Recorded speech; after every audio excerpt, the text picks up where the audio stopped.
Friends, এই ভিডিওতে আমরা ওয়েস্ট বেঙ্গল আইসিডিএস সুপারভাইজার 2019 পরীক্ষার প্রস্তুতির জন্য প্রিভিয়াস ইয়ারের পুষ্টি, স্বাস্থ্য এবং পরিবেশ চ্যাপ্টার থেকে কিছু কোশ্চেন সলভ করব। ফ্রেন্ডস, এটা কোশ্চেন সেট নাম্বার 15। এই সেটে টোটাল 25টা কোশ্চেন থাকবে। তোমরা কোশ্চেন সেট 1 থেকে 14 এর ভিডিওগুলো অবশ্যই দেখো। সেই ভিডিওগুলো দেখার জন্য এই ভিডিওর ডান দিকের উপরে আই বাটনটা ক্লিক করে প্লে লিস্টে গিয়ে সব ভিডিওগুলো তোমরা দেখে নিও।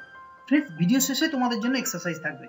ফ্রেন্ডস, সমস্ত চাকরির পরীক্ষার নোটিফিকেশন এবং ম্যাথমেটিক্সের উপর শর্ট ট্রিক্স, কনসেপ্ট এবং কোশ্চেন অ্যান্সার ভিডিও পাওয়ার জন্য তোমরা এই চ্যানেলটাকে সাবস্ক্রাইব করে নাও এবং বেল আইকনটাকেও প্রেস করে নাও।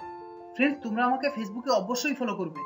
ফেসবুকে ফলো করার জন্য ফেসবুকে দে একাডেমি বলে সার্চ করবে বা facebook.com/swarnendu লিখে সার্চ করবে। তারপর দে একাডেমির পেজটাকে তোমরা লাইক বা ফলো করতে পারো।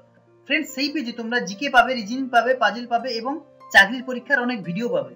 ফ্রেন্ডস, এখন আমরা শুরু করব পুষ্টি, স্বাস্থ্য এবং পরিবেশ সংক্রান্ত প্রিভিয়াস ইয়ারে যে সমস্ত কোশ্চেন এসেছিল সেইগুলো। ফ্রেন্ডস, এটা কোশ্চেন নাম্বার 1। বিওডি এর পুরো নাম কি? বিওডি এর পুরো নাম হচ্ছে biological oxygen demand. Biological oxygen demand. Next হচ্ছে কোশ্চেন নাম্বার 2। কোশ্চেন নাম্বার 2 তে জিজ্ঞেস করেছে প্লাজমোডিয়াম কোন রোগের জীবাণু? প্লাজমোডিয়াম হচ্ছে ম্যালেরিয়া রোগের জীবাণু, প্লাজমোডিয়াম। নেক্সট হচ্ছে কোশ্চেন নাম্বার 3। এখানে জিজ্ঞেস করেছে সালোক সংশ্লেষের ফলে কোন গ্যাস উৎপন্ন হয়? সালোক সংশ্লেষের ফলে অক্সিজেন গ্যাস উৎপন্ন হয়। Next question number 4। এখানে জিজ্ঞেস করেছে মানুষের গায়ের স্বাভাবিক তাপমাত্রা কত? মানুষের গায়ের স্বাভাবিক তাপমাত্রা হলো 98.6 ডিগ্রি ফারেনহাইট, যেটা হচ্ছে 37 ডিগ্রি সেলসিয়াস। নেক্সট হচ্ছে কোশ্চেন নাম্বার 5। খাদ্য তৈরি করতে উদ্ভিদের কোন গ্যাসটির দরকার হয়?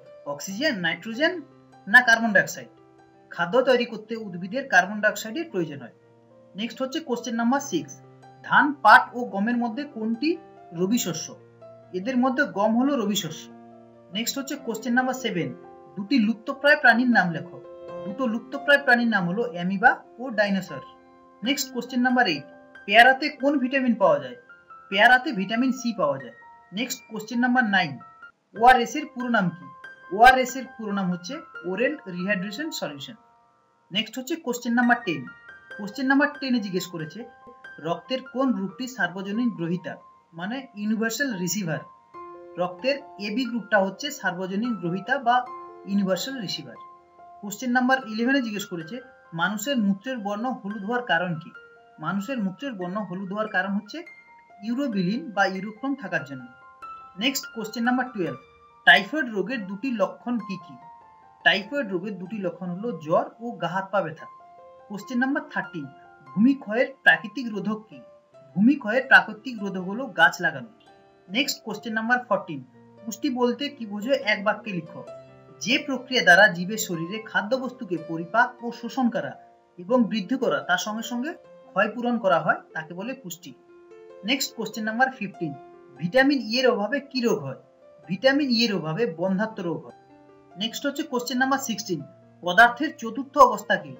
পদার্থের চতুর্থ অবস্থা হলো প্লাজমা। নেক্সট হচ্ছে কোশ্চেন নাম্বার 17। একটি সিনথেটিক ড্রাগের উদাহরণ দাও। একটি সিনথেটিক ড্রাগ হলো aspirin. Next question number 18। Malaria রোগের জীবাণুর বাহক কে? স্ত্রী অ্যানোফিলিস মশা। স্ত্রী অ্যানোফিলিস মশা ম্যালেরিয়া রোগের জীবাণুর বাহক। Next question number 19। রাতকানা রোগের কারণ কি? রাতকানা রোগ হয় ভিটামিন এর অভাবে। Next question number 20।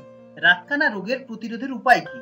ভিটামিন সমৃদ্ধ খাদ্য যেমন টমেটো, পালং শাক, গাজর, দুধ, মাছ, মাখন, ডিমের কুসুম খাওয়ার দরকার। Next question number 20। মেরামাস রোগের কারণ কি? অপুষ্টির কারণে মেরামাস রোগ হয়। এই রোগের কারণ হচ্ছে অপুষ্টি। নেক্সট হচ্ছে কোশ্চেন নাম্বার 22। গলগণ্ড বা গয়টার রোগ কেন হয়? থাইরক্সিন হরমোনের অধিক ক্ষরণে বা আয়োডিনের অভাবে গলগণ্ড বা গয়টার রোগ হয়। Next question number 23। গলগণ্ড বা গয়টার রোগের প্রতিরোধের উপায়টা কি? শাক, সবজি, দুধ, ডিম, আয়োডিনযুক্ত লবণ, আপেল ইত্যাদি প্রচুর পরিমাণে খাওয়া উচিত। Next question number 24। Vitamin C কোন খাবারে পাওয়া যায়? ভিটামিন সি পাওয়া যায় লেবু, কাঁচা লঙ্কা ও মাতৃদুগ্ধে। Next question number 25। প্রোটিন কোন খাবারে পাওয়া যায়? প্রোটিন পাওয়া যায় মাছ, মাংস, ডিম ও মাখন, এইসব খাবারে। নেক্সট আমরা যাব এক্সারসাইজে। ফ্রেন্ডস, এই দুটো কোশ্চেনের অ্যান্সার কি হবে সেটা কমেন্ট সেকশনে লিখে আমাকে জানাবে। ফ্রেন্ডস, আশা করব তোমাদের এই ভিডিওটা ভালো লেগেছে। ভিডিওটা যদি ভালো লাগে তাহলে ভিডিওটাকে লাইক করবে এবং ফ্রেন্ডসদের সঙ্গেও শেয়ার করবে। Friends, all the best and thanks for watching.